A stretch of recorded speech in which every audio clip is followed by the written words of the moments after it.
I thought I'd hop on and do a little video today of our veg garden and how it's coming along. It's now the coming up towards the end of April, 22nd today, and yeah, thought I'd give you a little tour. So the spuds are in various containers, and there's some onions in this bed, and I think some more spuds down the end of that one. This one then is our onion and garlic bed. So everything's starting to really come through now on that one. This year we actually gave it a really good mulching, weeded it all over and gave it a really good mulching with some of the horse manure and straw, which you can see still a little bit of it on the top, but it's broken down really rather well over the winter. There's our attempt at a cucumber net for the outdoor cucumbers. I think we've got some yak on that have gone back in here. And moving up the veg bed, then James has been working really hard. He's weeded all of this. A few bits and pieces still hovering around in the bed, so we've got a bit of celeriac there that needs to be sorted. Some of the kale then that'll go around to the chickens, and there's the James and the kids watering the plants. And we've got in the other bed then across there, we've got leeks pretty much all the way down still. That was our second row of them, and some chives coming up, and then there's right at the top there we've got some horseradish. Into the polytunnel we've got our black grapevine that's coming back to life. James has given that a bit of a haircut, and then he's been working really hard in here now. We've got all sorts planted in. I have no idea what's in these little divots. Probably his sweet corn seedlings, I would think, and some spaghetti squash seedlings down the end there. Things that you can actually see then, we've popped in, we went down to the woods and collected some moss, and we've popped on some hanging basket tomatoes this year on the ends of our rows. And then we've got the tomatoes all planted up in the polytunnel. Most of them are loving life. We've spaced them out a bit more again this year. We spaced them a lot more last year, but this time we've really pared down because they just do so well in here that we end up not being able to get into these rows at all. And there's our lovely rototiller. Hello. And I believe he's putting in gherkins and beans up this end. Up the top there then we've got our white grapevine. That's doing far, far better. Round here we have a new addition this year, is a tea plant. So I think we've got a Szechuan pepper in front of it and then a tea plant in behind. And our little runners of strawberries, which needs to be weeded and sorted out. You're eating peppers, are you? Lovely.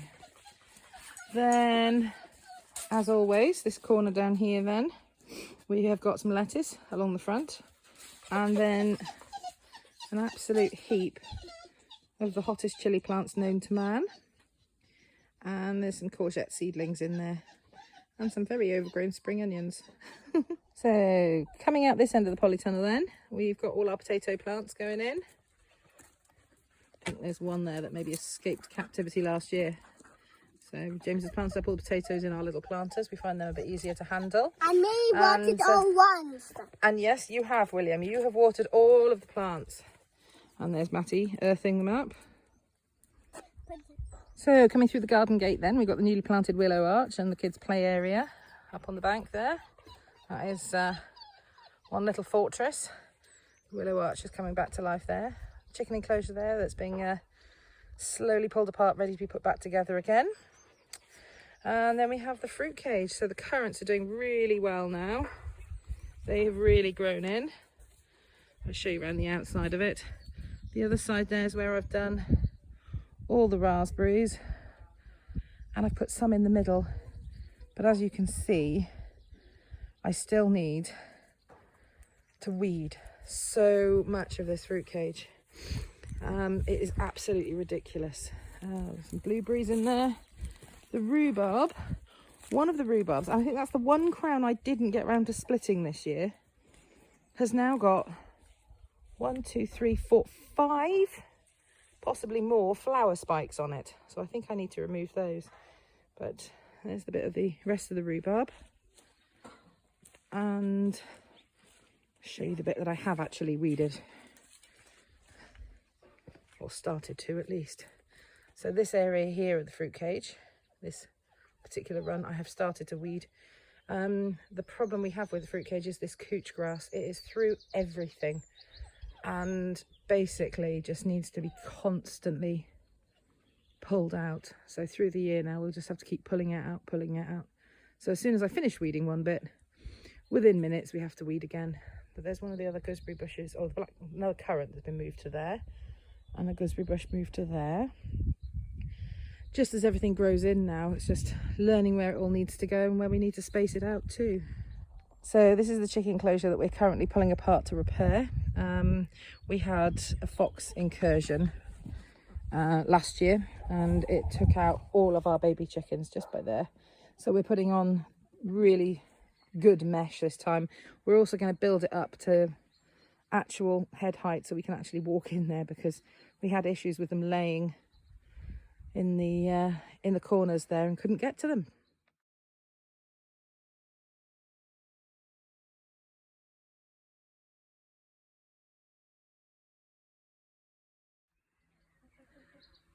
So the chickens just there have had their kale. We're gradually using it up to feed them the old kale plants, and they are loving life in their enclosure. They've got all sorts of perching branches, a dust bath, all sorts in there these days.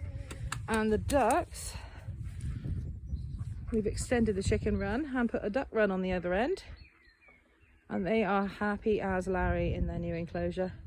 They've just had their pond refilled with some nice clean water, so they're all preening and poppling about. So that does mean then that the dye garden I started to put in last year is rather overgrown, but the bottom one is actually full of woad, so that can start to be harvested. The top one is just weeds though, so that does need weeding out, repairing and sorting. There's a willow bed down at the bottom, and then up the top here is our new basketry willow bed, and then in the middle, I don't know if you can see the little spikes, they are our biofuel, because we are completely wood fired here at the Smallholding, so that is the biofuel. Gosh, I love that view. So where the old duck enclosure was, I have started to put in the 3 raised beds that had to move because of the new duck enclosure. And then this bank here is going to be one of my little projects this year. I say little projects, it's a heck of a long bank, all the way down to as far as you can see basically. There. There's some willow up at the top end of it. There were some raspberry canes in the top end of it.